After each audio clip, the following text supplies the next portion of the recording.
This is Dean Rogers. Stay tuned as we have exclusive coverage of the DC premiere of The Good Life.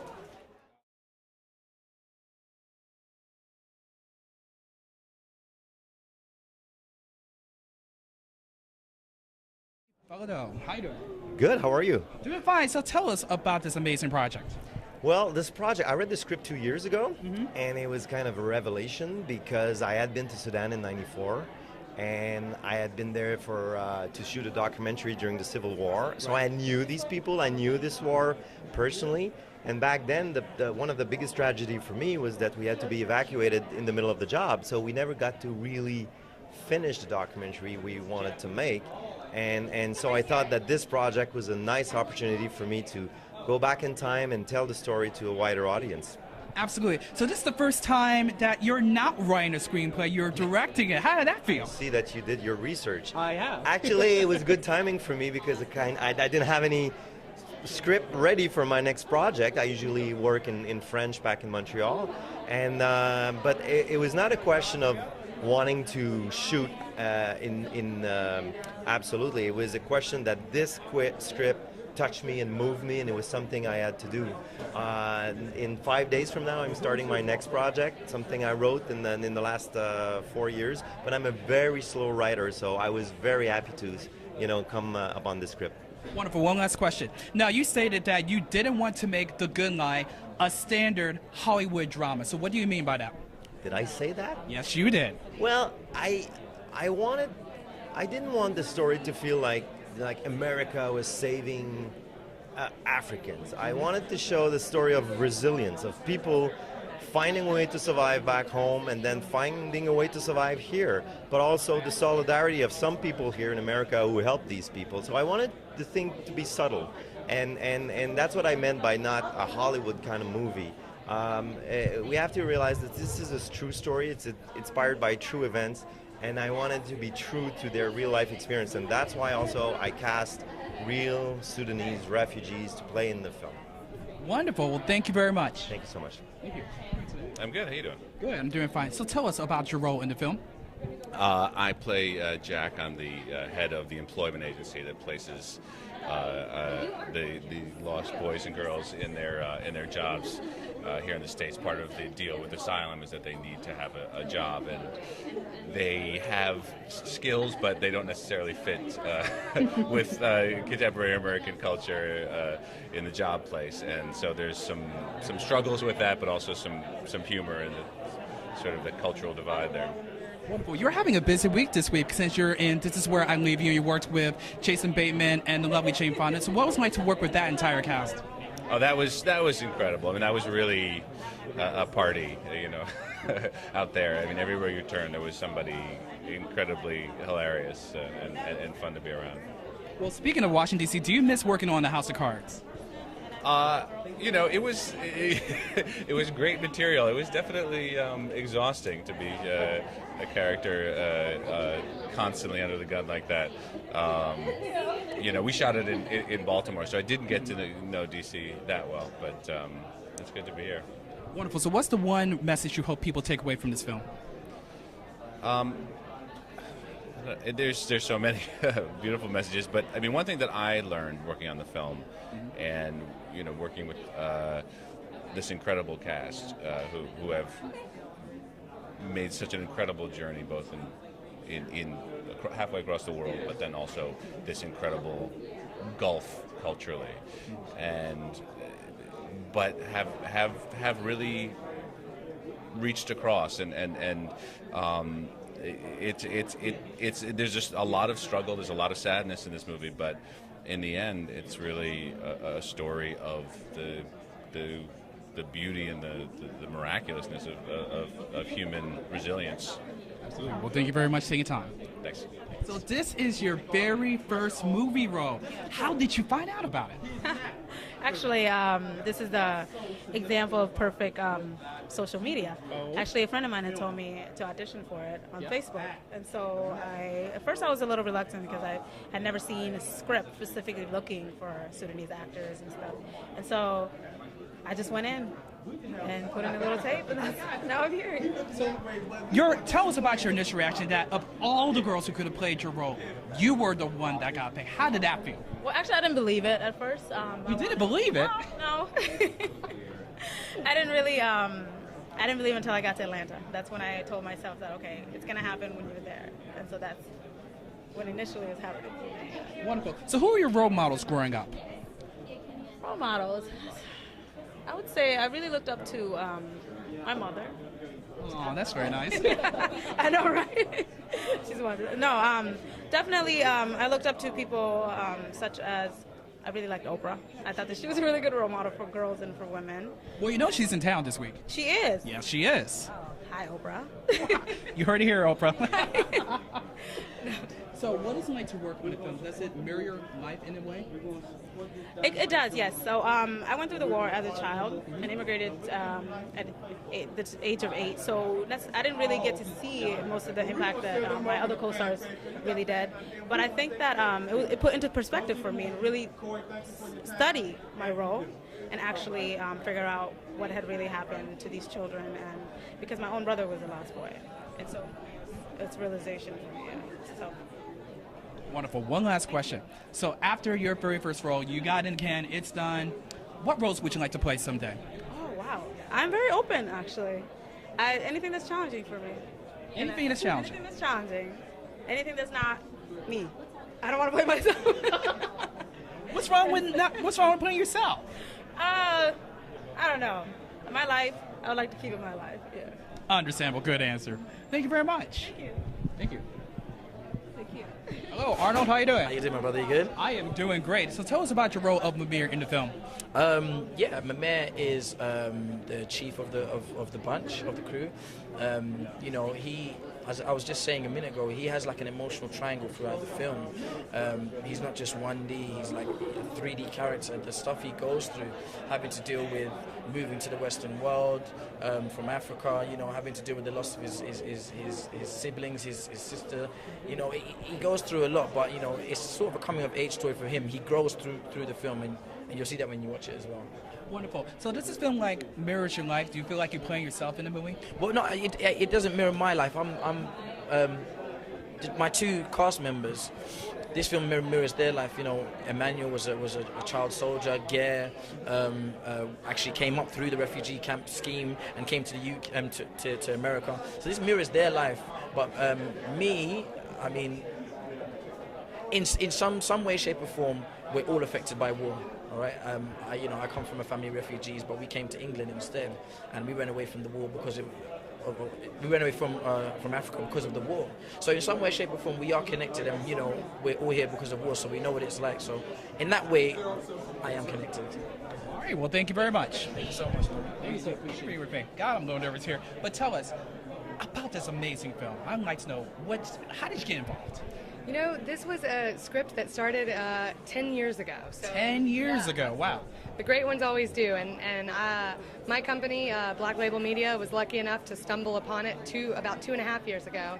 And we read this beautiful script by Margaret Nagel and fell in love. And we were so moved. And, you know, these are the kind of films we want to make, and stories that inspire you. And, you know, this film is really like a call to action. And we loved that. We thought that was unique, and we were proud to tell this story. Wonderful. So what is it like to work with the amazing cast, with Reese Witherspoon and all the actors who are here tonight? Reese is such an incredible actor, and she really, took this project on as a labor of love and really wanting to be a part of telling the story of the Lost Boys of Sudan. You know, our guys in the film are all, you know, of Sudanese descent, and, some of them real refugees and ex-child soldiers, and, you know, we're really gracious to come into a movie, you know, many of them non-actors, and, you know, retell their journey and their story. So, you know, we approached it from an authentic point of view. All the kids in the movie are children of lost boys and girls. So it was really an amazing group that we put together, and we feel really lucky. It is amazing. So what's the one message you hope the audience take away from the film on October 3rd? You know, I think it's just to be inspired by the culture of the Lost Boys and Girls. I mean, they're such an inspiring group who their faith and their perseverance and their belief and education, that education will guide you. If, you know, more people in the world could be like the Lost Boys and Girls of Sudan, you know, the world would be a better place. Absolutely. So what can people do to help the people of Sudan out? We have set up with the film an organization, a fund called the goodlifefund.org, and you can go to the website and donate. We are working on educational efforts for the lost boys and girls both here in America and back in Africa, you know, educational and humanitarian needs. Obviously tonight's fundraiser is to honor and assist the refugees in Kakuma refugee camp. So we're working with IRC tonight to give back to Kakuma refugee camp. Wonderful. Thank you very much. Well, how you doing? I am doing well. So tell us about your role in the film. I'm playing Paul. Paul, tell us about Paul. Paul is a lost boy who is very creative, but has a lot of expectation, and doesn't calculate the system, can be able to rebel in the system easily, and has so many questions unanswered. Wonderful. So I heard that you were not originally hired to be an actor of the film, but you were to bring actors to the film. Is that correct? I'm confused about that question. In other words, you didn't come in as an actor. You were to bring actors into the film. Yeah. Okay, I've got it now. So they asked me to find them actors. So I proposed some of them, like here, and I started checking out the people in New York, and I passed the word all over South Sudan for anybody who come. So, but the director later said, look, I want you to try. And then I kept trying, and I don't please what they're looking for, but they like something about me until they invited me in Hollywood, where I had to do something with Reese. And I saw Reese was freestyling. Right. And then I asked, can I freestyle? They told me yes. So, and from there, they said that's what we're looking for. Nice. So how does it feel to work with Reese Witherspoon and the rest of the cast? Well, working with all of them, we became a family. So Reese is an experience. So you watch her switch in a minute into a character. So I had to adapt quickly how she does it. And Arnold and Gear, who are also already experienced actors. I learned so much. The humility. Reese walk leaving our title behind and become a human with us. Interesting. And I heard that you recently released an album called The Key. Is that correct? Tell us about that album. Yeah, I released an album called The Key, and featuring Nelly Furtado, featuring Nile Rogers and the Chick. Wait a minute, Nile Rogers, get out. So I have the leading single is called My Power, featuring Nile Rogers. And so the proceeds of the album goes to an enterprise called The Key Z, which invests in small business owners that has an impact in children's life. Do you have a website for your organization? It's called thekeyise.com. All right. Yeah. Well, thank you very much. Thank you. Thank you. No, it's good. I am always ready for you. I just have to finish up with Emmanuel first. Okay. But you're one of the stars. How are you doing today? I'm doing good. That's good. So tell us about your role in the film. I play Jeremiah. Jeremiah is a godly kind of guy. Well, you're godly as here. You're more taller than me right now. Not like Jeremiah. Not like Jeremiah. Not like Jeremiah. Jeremiah is an amazing guy, and then that's who I portray in the movie. Wonderful. So how did you hear about the role of Jeremiah? This is a long story, but to make it short, I Don't came... worry, we got all the time in the world. We're good. Yeah, we got all the time in the There you world. go. Let's do this. No, I came across this story 10 years ago. 10 years ago, that's when I started acting. So I went to Los Angeles to do a movie called I Heart Huckabees. Then I met a man named Bobby Newmeyer. He's the guy that really kept this story close to his heart for many years because he loved the community of Southern Sudanese people. So when I met him, he told me I want to make this movie. And then I was very happy. I was like, okay, this is perfect. This guy gonna make the movie. So by 2004, and we met in 2003, he had a heart attack while he was promoting a movie, and then he died in Toronto. Sorry to hear about that. That's okay. So he died, and then when he died, and then I was like, this story died with this Bobby guy. And so in 2013, and then I came across it because when they were doing the nationwide casting or worldwide casting, and then I sent in my headshots and an email, and then the lady who was a casting director named Mindy Marine told me, I already have your headshots. We've been looking for you. And can you just audition for this part and this part? And then that's how I came across this movie. Wonderful. So what is it like to work with this entire cast, with Reese, with Emmanuel? Tell us about that. Well, I love these guys. I don't know how much they know I love them. You know? I think they know how much they love you. It was wonderful. You know, we all have to learn from each other. You know, then it became an adventure that is needed it, you know. And it became about humanity coming together in one place to do a movie, such a story that really still exists in the country. Absolutely. So is this your first time in D.C.? No, this is not my, and it's Chocolate City. I'm chocolate. Yes, you are. Yeah. There's no question about that. No question about that. I've been in D.C. I've been here many years ago. Wonderful. So, my last question is, what do you hope is the message that audience will take away from this film? My hope is this. Let's end the suffering of all the refugees around the world, not only in South Sudan. You know, look, I was among the refugees that really flee by foot to Ethiopia, to Kenya. And then now we're going back to go find our parents 18 years later. So, if we can really end all the suffering around the world, and every kids can be with their parents, that would be the message for this movie. And it's a very positive message. Thank you very much. Thank you. Man. How you doing, Margaret? So, of course I know who she is, especially since this is a good week for you. You got this DC red carpet premiere of the movie, which we're going to talk about first. So tell us, how did you come about this project?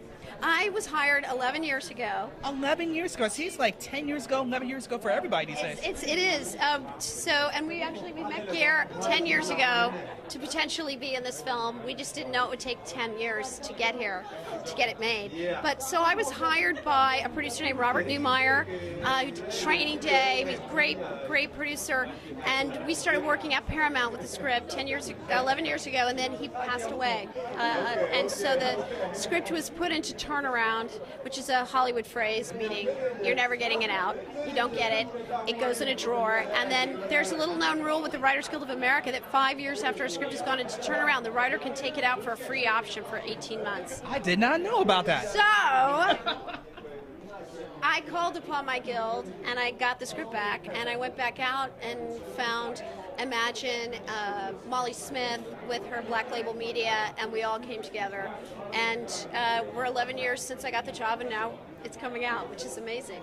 So how does it feel to see that script, which has been sitting around all this time, brought to life with an amazing cast? So, I mean, I can't even begin to tell you the sense of relief I feel. I mean, it made me cry that it was in a drawer. I literally cried every day that this script was in a drawer, because the world needs to know this story. They need to be more intimately involved with this story. Because it's a story about refugees. It's about immigration. It's about America. It's about how we built it and what we're capable of in a good way. So it really was like, I want to help South Sudan. I'm a huge believer. I know so much about it. I know these people, and I know that the power of film is that it can tell a story that connects to you emotionally, unlike a documentary, and that for us to really put all our heart and soul into helping Sudan, we needed to understand it emotionally, and this film can do that for us. So what can the average everyday American citizen do to learn about Sudan or to help out? It's really... First of all, we put together this incredible Good Life Fund, which is going to help with humanitarian aid to people who are still in refugee camps in Ethiopia and Kenya on the borders of South Sudan, and to help build schools for them. So $1, if everybody just gave $1, we would have so much, we would have resources to draw upon to put things there that people desperately need right now. Absolutely. And tonight's your night, because not only the red carpet, but you got Red Band Society premiering on Fox tonight. On Fox tonight! I love Fox. Fox is the best. Well, it's crazy that it would all come down to one day. I know. Isn't that bizarre? I'm just bizarre. I can't believe it. So I'm really excited about Red Band, and I'm excited about Octavia Spencer. Yes, Octavia Spencer is the best. She is the best. She rocks. So, to use an old phrase, she's so good in the pilot of Red Band, which is on tonight. So I feel I don't know what my horoscope. I haven't read my horoscope, but I think it's okay. It's fine, especially even though Margaret's going to be here, but you can catch Red Band Society tonight, 8 p.m. on Fox. No, 9 p.m. 9 p.m. after Hell's Kitchen. Yes. Thank you, Margaret. Okay, thanks. Bye. We're here with the musicians known as Nicole and Benson. How are you doing today? Doing great. Good. How are you? I am doing well. So tell us, how did you get involved with The Good Life? Yeah, we actually got first? That's always hard.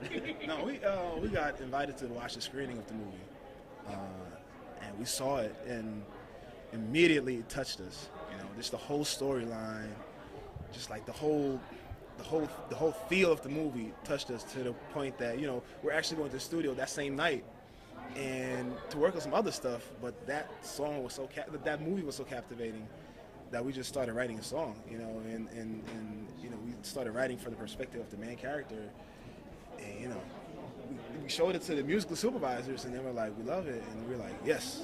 So we're super happy to be a part of the movie because it's a great film, and it has a great message. Yeah. Wonderful. So tell us about the song that's featured in the film. It's called Find a Way. Find a Way. Find a Way. I will find a way home. So it's basically, like you said, it's inspired by, you know, what we saw in the film. It's a song about, I think, finding an inner strength to help the ones you love, getting from one place to another, and everything you have to go through to get to where you want to be in life, basically. Perseverance. Yeah. You know, like, there will be ups and downs, but to have the mentality that, you know, somehow, some way, I will find a way. Absolutely. One last question. I heard from Lil Birdie that you're having a new album coming out next month. It's called Black Star Elephant. So tell us about the upcoming album and what can we look forward to? The Black Star Elephant, the reason why it's called Black Star Elephant, first and foremost, is because Vince has parents from Ghana, and I have a father from Ivory Coast and a mom from Norway. And in Ghana, they call themselves the Black Stars. In Ivory Coast, we call ourselves the Elephants. So we created this character, the Black Star Elephant, which basically is a symbol of us. So everything he goes through, from where he starts off with nothing but a dream to where he is right now, all the ups and downs, it symbolizes our journey.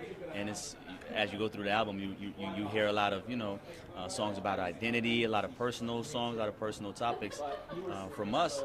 And the sound of the album is pretty much, if you've heard Am I Wrong, pretty much like Am I Wrong? A mix of African, urban, maybe pop vibe just put together into one sound. Wonderful, and I'll make sure to tell everyone to look forward to your album coming out next month. Sorry, I didn't hear you. They just muted you.